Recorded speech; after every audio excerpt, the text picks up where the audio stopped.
section 4 is how to structure your day.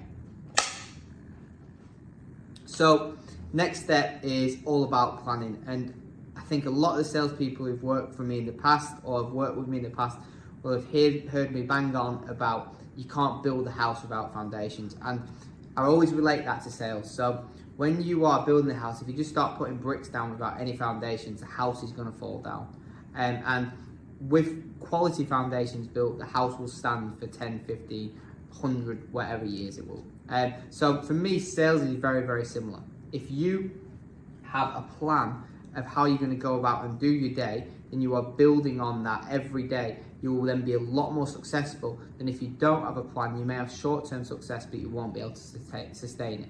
So what we're going to talk about in this session is you get into a stage now where you've done your induction in a business and you're ready to go, but you're wanting to understand about how should I structure stuff, how should I do things. So we're going to talk through how you plan your day. So the first thing I always say to people is block out time.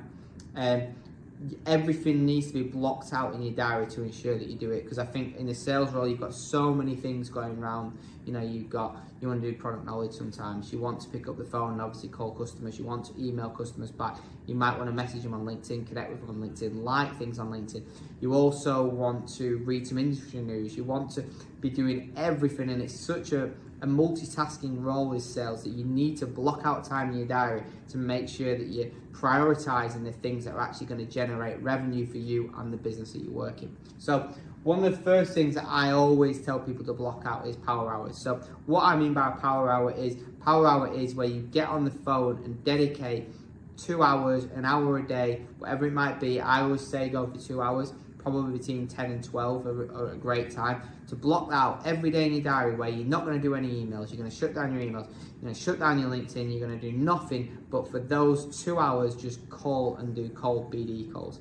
If you do that every day, it makes sure that you've always probably done around 50 to 60 calls a day, and with that volume you should be getting where you need to be towards target. So blocking out power hours in your diary is really, really crucial to being able to have a proper plan of how you're going to attack things. The next thing I would say is block out your LinkedIn content. When are you going to create some videos like this? When are you going to do write some cool emails, write some nice LinkedIn posts? I always talk about personalizing LinkedIn posts.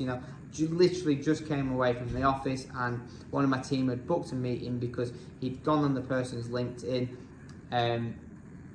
He'd gone on the person's LinkedIn and literally read their bio, read about what they, something in the bio, put that in the message, and then booked a meeting straight away because of that personalization. But with personalization comes a lot more time, so therefore you need to book that time in your diary to make sure that you're doing that. So blocking out the time when you build content and when you do your LinkedIn stuff. So moving into LinkedIn, stuff like liking posts, comment on people's posts. You can get automations for this, which I can talk to people about. But if you don't have the automations and you're doing it manually, you need to block out time in your diary to do that. You also need to block out time to follow certain companies, to follow certain influencers, to connect with the right people, connect with different people. We will talk about that in terms of how you can build that into a cadence. And there is some great tools out there which you can use to kind of automate a bit of it. But it's really important to obviously book it out in your diary.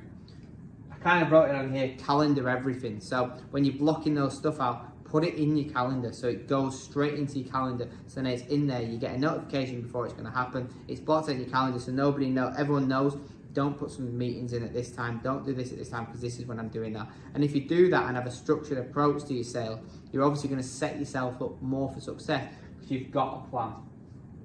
Always start the day probably with like 3 or 4 maybe key objectives of what you want to get out of the day, and write them down before you start the day. So I'm going to go next episode a bit about how you can set those objectives and the different types of objectives that there are. But I would say always have 3 at least objectives of what you want to get out of that day, because what it will do is it will give you basically an indication of has this day been successful or has it not been successful. And what we want to do is finish a day knowing I've achieved what I set out to do or I haven't achieved what I set out to do. And if you don't have objectives, it's very hard to measure whether you've had a good day or not. And finally, one thing I've always taught people to do, and one thing I did going back 10 years, is I used to kind of set aside 30 minutes at the end of the day just to plan the next day of what I was going to be doing. And that might be who I was going to be calling, the people I was going to reach out to, the content I was going to build, the objectives I was going to set. But I would always plan it the night before. So when I walked into that office at 8:30, 8:45, whatever it might be, I had a plan for the day, exactly knew what I was going to do, and at 9 o'clock I could hit it hard and be able to go and achieve my goals and go out and be successful from minute one. So I think, going and spending a bit of time at the end of the day and just creating a plan is vitally important. And I think if you can do that, you're going to set yourself up for the day to attack it straight away and be able to go away and achieve your objectives. So next episode, we'll talk about how to set objectives, different types of objectives there are, and talking a bit of detail about that. But hopefully this was helpful in terms of how you should start planning your day so that you're going to be successful. Thanks very much, and check out the next video.